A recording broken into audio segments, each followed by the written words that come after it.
দুপুরের গরম ভাতের সঙ্গে যদি এই রকম একটা রেসিপি থাকে, আর কিন্তু কোনো রকম সবজি লাগবে না।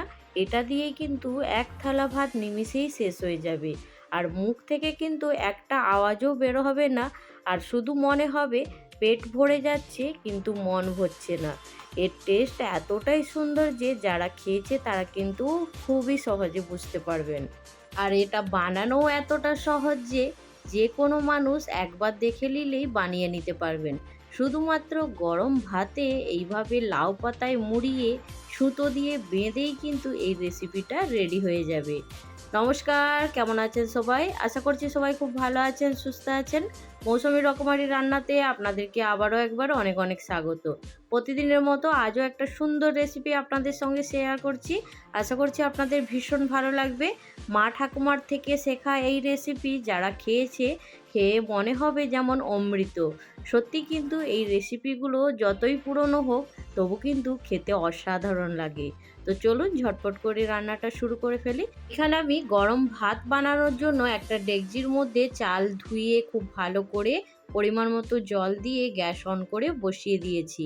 তো এইখানে দেখুন আমি লাউ পাতা নিয়েছি, আর লাউ পাতাগুলোকেও সুন্দর করে একদম ধুয়ে পরিষ্কার করে নিয়েছি।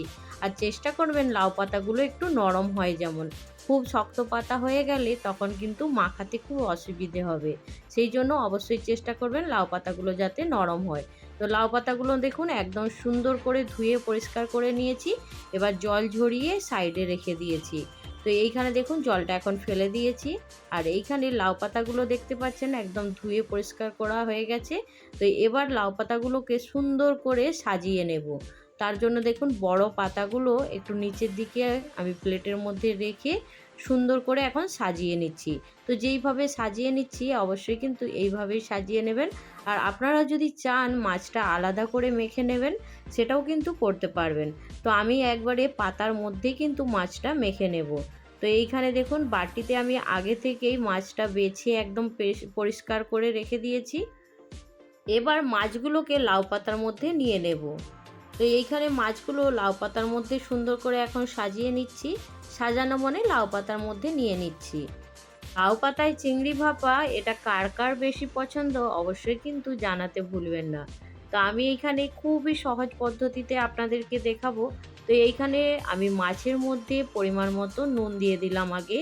এবার দিয়ে দেব হলুদ গুঁড়ো, লঙ্কার গুঁড়ো। তো লঙ্কার গুঁড়োটা খুব বেশি পরিমাণে দিলে আবার ভালো লাগবে না। সেই জন্য আমি এইখানে হাফ চামচের মতো নিয়েছি। যেহেতু লাউ পাতাটাও অনেকটা আছে আর মাছটাও অনেকটা আছে, তো হাফ চামচ পরিমাণে লেগে যাবে।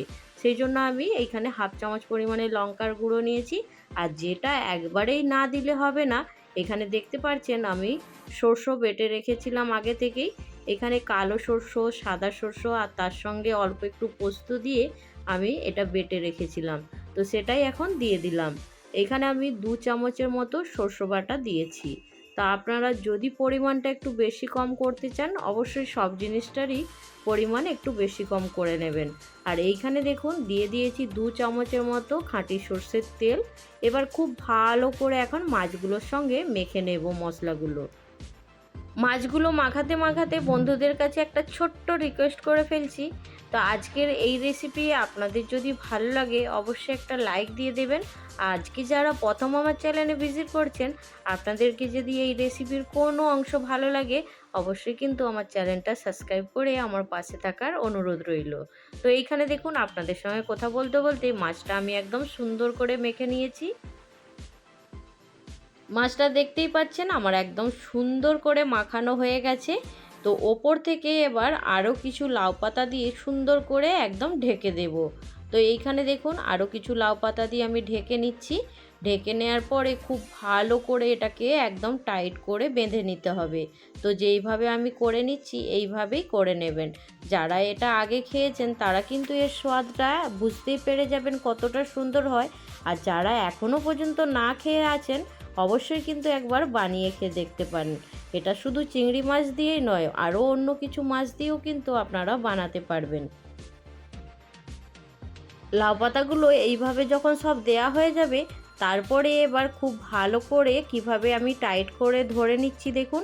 একদম নিচের দিকে যে পাতাটা আছে সেই পাতাটা নিয়ে কিন্তু সব পাতাগুলোকে একসঙ্গে মুঠো করে ধরে নিতে হবে। তো আমি দেখুন খুব সাবধানে পাতাগুলোকে ধরে নিচ্ছি, না হলে পাতাগুলো ছিঁড়ে গেলে এর ভেতর থেকে মশলাগুলো বেরিয়ে চলে আসবে। সেই জন্য কিন্তু একটু পাতার পরিমাণটা বেশি রাখবেন, খেতেও কিন্তু ভালো লাগে। তো এইভাবে একদম খুব টাইট করে একদম বেঁধে নিতে হবে। যেইভাবে আমি মুড়িয়ে বেঁধে নিচ্ছি, তো এইভাবেই কিন্তু আপনারা বেঁধে নেবেন।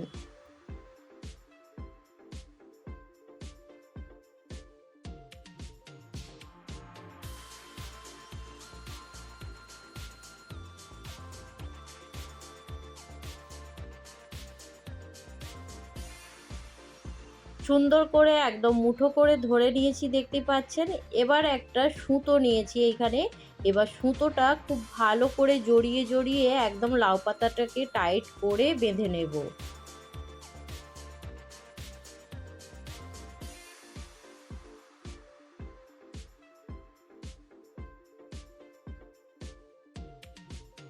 লাউ পাতাটা একদম সুন্দর করে বেঁধে নিয়েছি দেখতেই পাচ্ছেন, কোনো দিক দিয়ে আর কিন্তু খুলে যাওয়ার সম্ভাবনা নেই। তো এইখানে আমার ভাতটাও কিন্তু 3 ভাগ হয়ে গেছে। আর এই সময়েই কিন্তু লাউ পাতাটা ভাতের মধ্যে দিয়ে দিতে হবে। আর ভাতটা যখন একটু শক্ত থাকবে সেই সময়ই দেবেন, লাউ পাতাটাও একটু সেদ্ধ হতে সময় লাগবে। তো এইখানে দেখুন আমার এখনও 5 মিনিটের মতো সময় আছে ভাতটা হওয়ার জন্য। তো 5 মিনিট অপেক্ষা করলে লাউ পাতাটাও কিন্তু সুন্দর সেদ্ধ হয়ে যাবে আর ভাতটাও রেডি হয়ে যাবে। তো এখন আমি একটা ঢাকনা ঢাকা দিয়ে গ্যাসের ফ্লেমটা একটু স্লো করে দেব, দিয়ে রেখে দেব।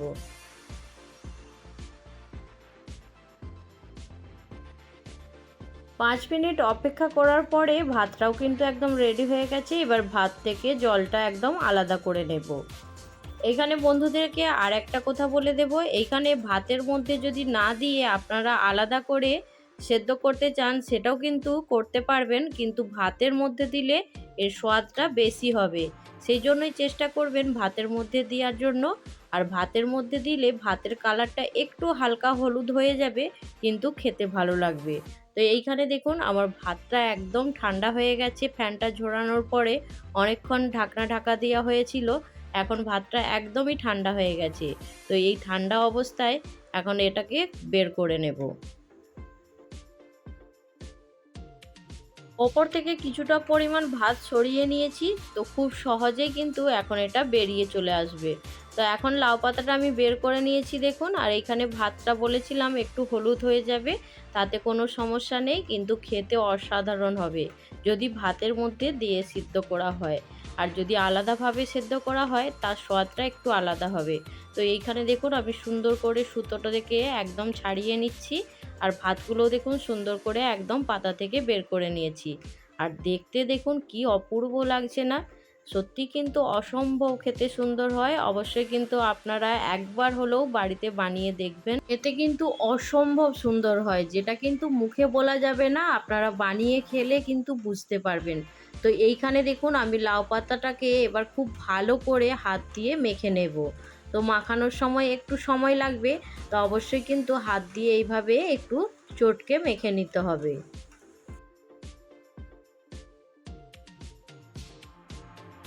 লাউ পাতাটা আমার সুন্দর করে একদম মাখানো হয়ে গেছে। তো এইখানে লাউ পাতাটা মাখানোর পরে এবার চিংড়ি মাছটা মেখে নেব। তাহলে দুটোই যদি একসঙ্গে মাখানো হয় তাহলে কিন্তু মাছগুলো একদমই ঘাঁটা ঘাঁটা হয়ে যাবে। সেই জন্য আগে পাতাটা মাখিয়ে তারপরে কিন্তু মাছটা মাখাবেন। তো এইখানে দেখুন মাছটাও একটু হাত দিয়ে চটকে নিচ্ছি। লাউ পাতা আর চিংড়ি মাছটা যখন খুব ভালো করে মাখানো হয়ে যাবে, তখন ওপর থেকে আর একটু কাঁচা সর্ষের তেল দিয়ে আর একবার সুন্দর করে মেখে নিতে হবে। আর এইখানে দেখুন আমার লাউ পাতা আর চিংড়ি মাছ সুন্দর করে মাখানো হয়ে গেছে। আর দুর্দান্ত স্বাদের একটা রেসিপি রেডি হয়ে গেছে, গরম গরম ভাতের সঙ্গে একদম কিন্তু জমে যাবে। তো আজকের রেসিপি আপনাদের কেমন লাগলো জানাতে ভুলবেন না। ভালো লাগলে অবশ্যই একটা লাইক দিয়ে দেবেন। আজকের রেসিপি আপনাদের কেমন লাগলো জানাতে ভুলবেন না। আজকের রেসিপি এইখানেই শেষ করছি। পরবর্তী রেসিপি নিয়ে খুব তাড়াতাড়ি আরও একটা নতুন ভিডিওর সঙ্গে দেখা হবে। সবাই ভালো থাকবেন, সুস্থ থাকবেন, বাই।